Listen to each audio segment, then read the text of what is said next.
കോഴിക്കോട് മുക്കത്തും തിരുവമ്പാടിയിലും വാഹനാപകടം. മുക്കം കൂടരഞ്ഞി പുന്നക്കൽ റോഡിൽ കരിങ്കുറ്റയ്ക്ക് സമീപം മിൽമ വാഹന താഴ്ചയിലേക്ക് മറിഞ്ഞു. ഡ്രൈവർക്ക് പരിക്കേറ്റു. എടവണ്ണ കൊയിലാണ്ടി സംസ്ഥാന പാതയിൽ നിയന്ത്രണം വിട്ട കാർ വീട്ടുമുറ്റത്തേക്ക് ഇടിച്ചു കയറി.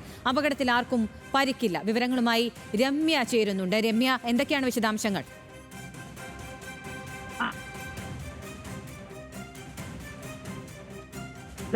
ഇതിൽ ഒരെണ്ണത്തിൽ മാത്രമാണ് ഡ്രൈവർക്ക് നിസ്സാരമായി പരിക്കേറ്റിട്ടുള്ളത്. അതായത് മുക്കത്ത് കൂടരഞ്ഞി പുന്നക്കൽ റോഡിന് സമീപം ഈ മിൽമ വാഹനം താഴ്ചയിലേക്ക് മറിയുകയായിരുന്നു.